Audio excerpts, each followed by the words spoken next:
होते, तिथे योग विद्येसी सामर्थ्य येते. जिथे मानवासी मिळे मोक्ष गाथा, तुझ्या पायरीसी सदा नम्र माथा.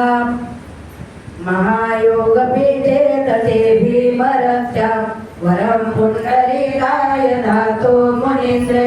समागत्य तिष्ठन्तमानन्दकन्दं, परब्रह्मलिङ्गं भजे पाण्डुरङ्गं. नमो सद्गुरु तुकया ज्ञानदीपा, नमो सद्गुरु सच्चिदानन्दरूपा, नमो सद्गुरु भक्त कल्याणमूर्ती, नमो सद्गुरु भास्करा पूर्णकीर्ती.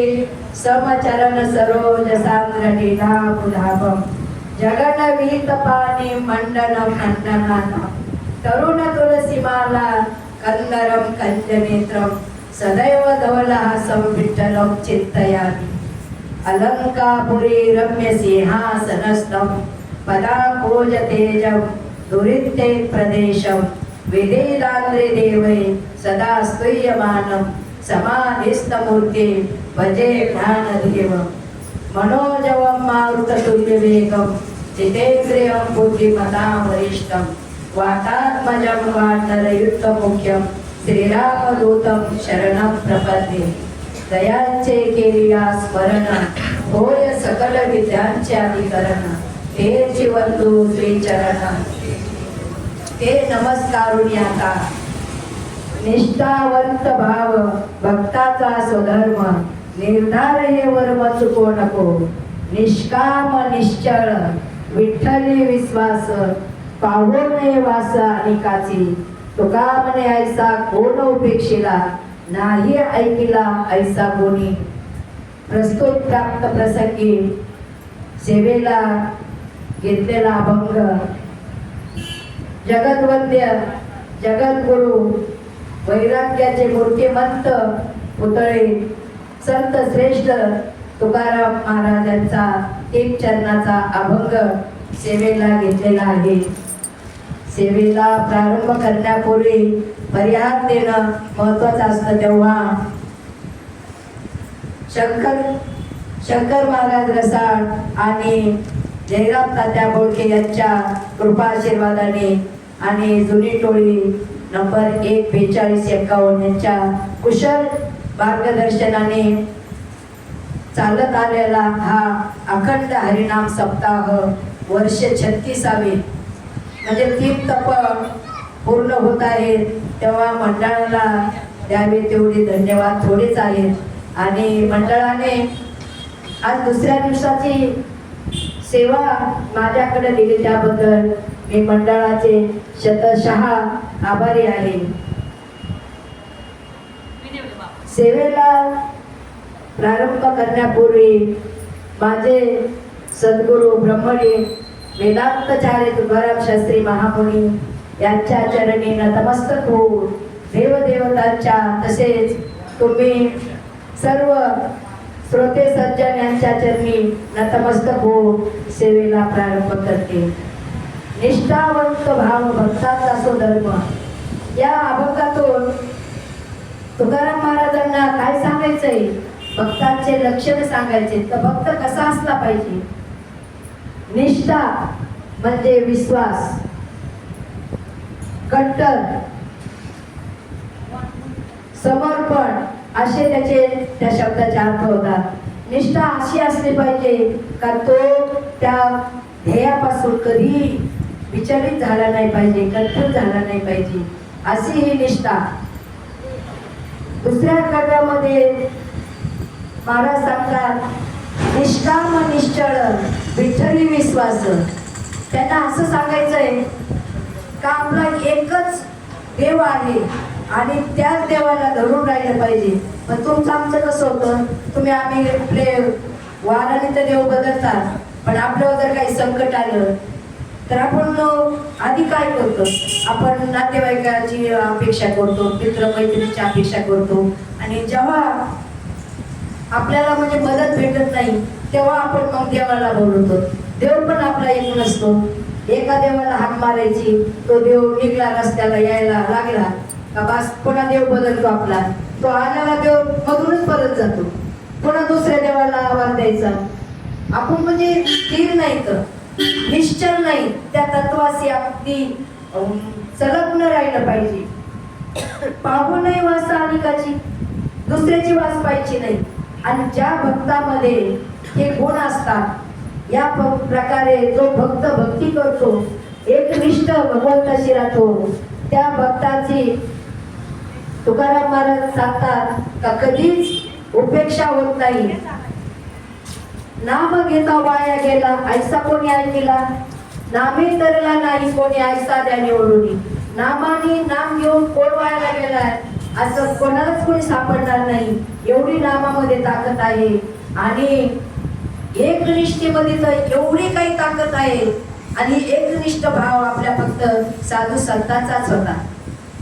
आणि त्या एकनिष्ठ भावाचा साधू संतांना खूप फायदा झाला.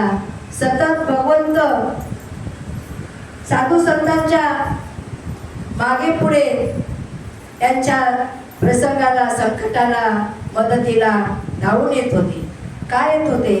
देह जावो अथवा राहो, पांडुरंगी दृढ भाव. त्यांचा भावच एवढा दृढ होता, ते कधीच विचलित होत नव्हते. आपली महाराष्ट्र भूमी अनेक साधू संतांची, पण माझ्या मते तरी मला असं वाटतं का आपल्याला अगदी पोटावर मोजण्या एवढेच संत माहित आहेत. आपल्याला अनेक संत म्हणजे आपल्या परिचित नाहीत.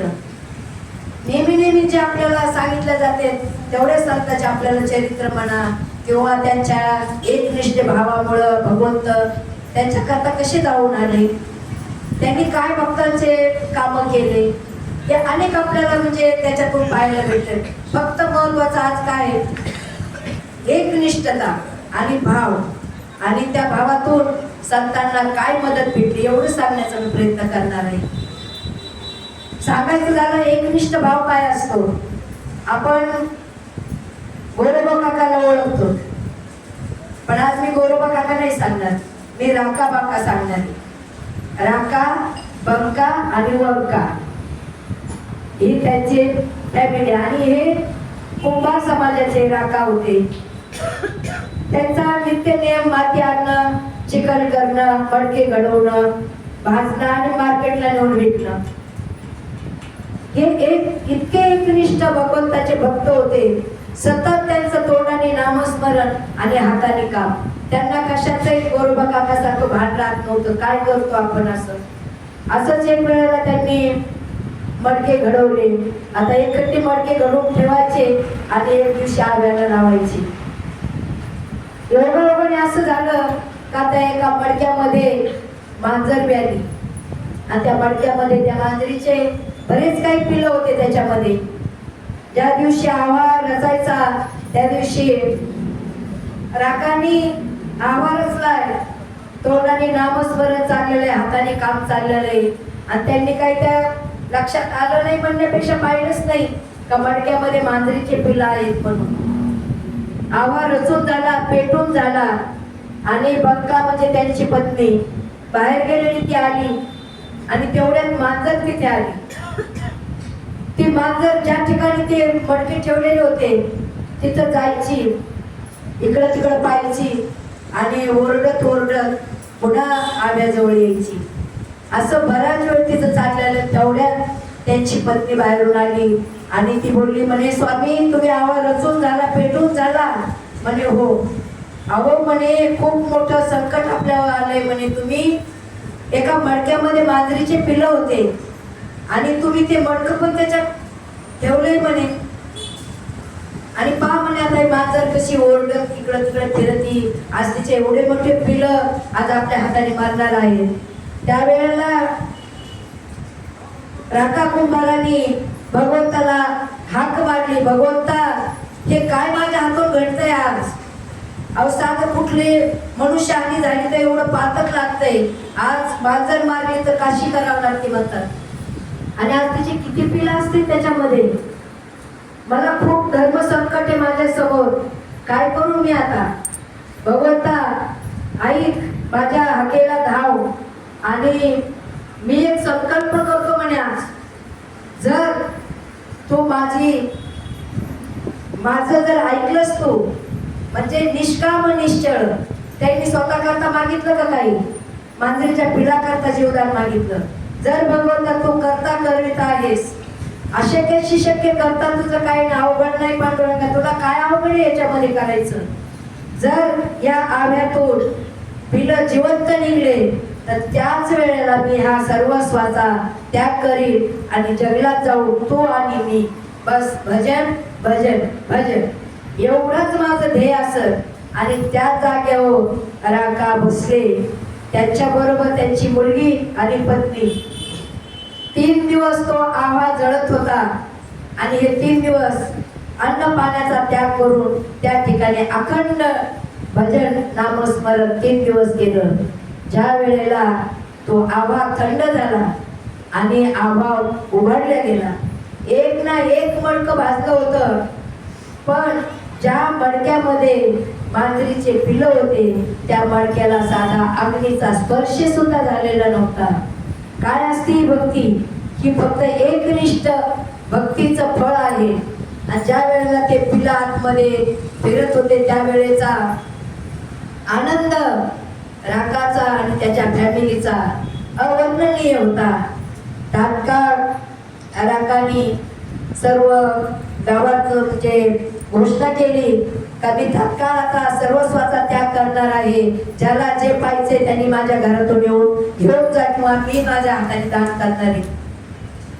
सर्व काही त्यांनी वाटून टाकलं आणि जंगलाच्या दिशेने गेले. जंगलात गेल्याच्या नंतर त्यांनी तिथं एक छोटीशी पर्णकुटी बांधली. पर्णकुटी बांधली आणि त्यांचा नित्याचा नियम असायचा, लाकडं गोळा करायचे, तोडायचे नाही. झाडाच्या फांदीला सुद्धा हात लावायचा नाही. जेवढे लाकडं खाली गळालेले एवढेच गोळा करायचे आणि बाजारात नेऊन विकायचे आणि त्याच्यावर त्यांचा उदरनिर्वाह चालायचा. असं भगवंताला इतकी त्या रागाची भक्ती आवडली. आणि एक दिवशी असंच रुक्मिणी मातेला सांगत होते, म्हणे माझा रागा किती निष्काम सेवा करतोय, त्यांनी स्वतः करता काहीच मागितलं नाही आणि खूप म्हणे त्याची भक्ती पराकोटीला पोहोचलेली, निष्काम आहे तो, त्याला कुठलाही लोभ नाही, कुठलाही मोह नाही. तेवढ्यात नामदेव महाराज तिथं आले आणि नामदेव महाराज बोलले, देवा तुम्ही असं कसं काय बोलू शकता? म्हणे तुम्ही प्रचिती घेतली का राकाची? म्हणे हो घेतली. पण त्याला काय पुरावा आहे? म्हणे आम्हाला दाखवा प्रचिती त्याची. खरंच तुमचा राका इमानी इतबारी आहे, लोभ नाही, त्याला काही अपेक्षा नाही, चालेल म्हणे. आणि रुक्मिणी माता म्हणे मला पण पाहिजे म्हणे राकाची परीक्षा.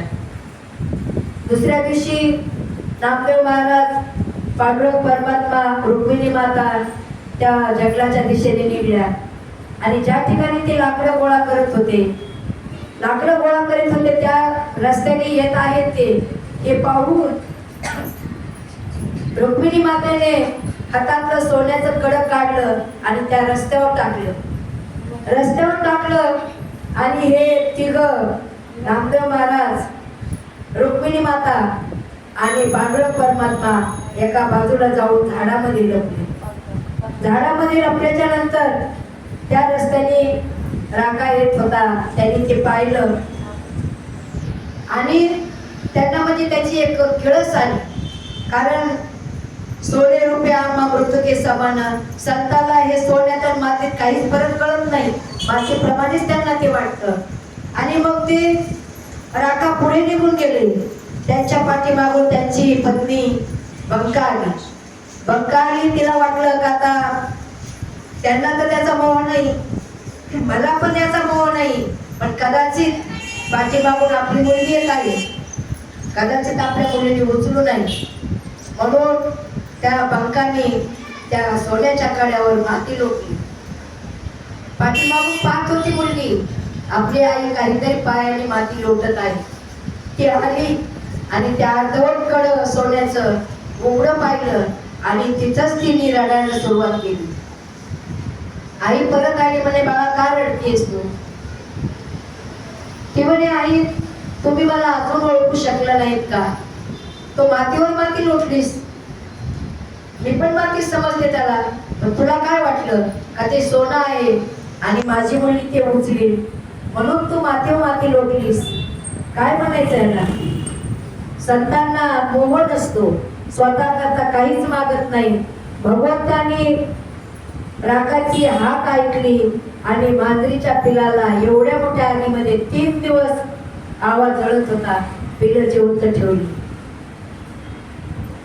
असे कशी शक्य करतात? देवाला काहीच अवघड नाही याच्यामध्ये. दुसरं सांगायचं झालं तर जगमित्र नागा, देव भक्ता करता काय करत नाही. जगमित्र नागा नावाचे खूप महान संत होऊन गेले आणि ते संत माऊलीच्या नामदेव महाराजांच्या यांच्या समकालीन संत होते. ते एका ठिकाणी वाचायला भेटलं मला, ज्या वेळेला माऊलीच्या समाधीचं काम चालू होतं आणि माऊली समाधीस्थ व्हायला खाली गेलेले होते तिथं, त्यावेळेला जगमित्र नागा दिव्याचा उजेड घेऊन तिथं उभे होते. म्हणजे त्या काळातले ते संत आहेत. ते परळीला राहत होते. एवढा त्यांचा भाव होता, विधेयी अवस्थेत ते बंधारा बसले तर त्यांना किती वेळ झालाय, आपण काय करतोय, त्यांना म्हणजे भान राहत नसायचं. काही लोकांना खूप म्हणजे जगमित्र नागाचं प्रचिती आली होती. एवढं मानायचे काही लोक का जगमित्र नागा खूप परम भक्त आहे, भगवंताचा एक निष्ठ भाव आहे. पण कसं असतं, एका नाण्याला 2 बाजू असतात. त्या न्यायाने देव होते तेव्हा दैत्य होते, संत आले सैतान आले, चांगले आले वाईट आले, असे प्रत्येक याच्यामध्ये 2 बाजू असतात. तसेच काही लोक जगमित्र नागांना खूप मानायचे, खूप त्यांचा आदर करायचे. पण काही अशी विरोधात होते तर ते जगमित्र नागाला एकही संधी सोडत नव्हते त्रास देण्याचं. आणि आपल्या महाराष्ट्राची ना ही एवढी मोठी शोकांतिका आहे, एवढे संत होऊन गेले पण एकाही संताला या समाजाने सोडलं नाही त्रास दिल्याशिवाय. आतोनात त्रास देऊन घेतले संतांना. आणि ते काही लोक एवढा त्रास द्यायचे, एवढा त्रास द्यायचे. एक दिवशी तर त्यांनी असा कहर केला, जगमित्र नागा आणि त्यांची पत्नी आणि मुलं ध्यानस्थ बसलेले होते. त्यांचं विधेय अवस्थेमध्ये भजन चाललेलं होतं. एका दुष्टाने घरच पेटवलं, घर पेटून दिलं. त्यांचं घर पेटल्याच्या नंतर थोड्याच वेळात सगळ्या गावात समजलं का जगमित्र नागा साधनेला बसलेले आणि घर पेटले. त्यांचं पेटून दिलं, थोडं कोणाला दिसणार नाही. घर पेटले म्हटल्याच्या नंतर त्यांचे जे चाहते होते, त्यांचा आदर करणारे भक्त होते, ते सर्व तिथं गोळा झाले आणि भगवंताचा दावा करत होते, भगवंता वाचव आमच्या जगमित्राला, खूप चांगला सच्चा भक्त आहे, वाचव. पण ती आग एवढी काही उग्र रूप घेत होती, खूप म्हणजे भयानक आग होती. खूप प्रयत्न केला तर ती आग विझत नव्हती. आणि असं करत पूर्ण दिवसभर ते घर जळत होतं. घर जळून भस्म झालंय ऐकण्यासारखे, एवढीशी सुद्धा राख तिथं पडलेली नव्हती. घर तर जळून गेले.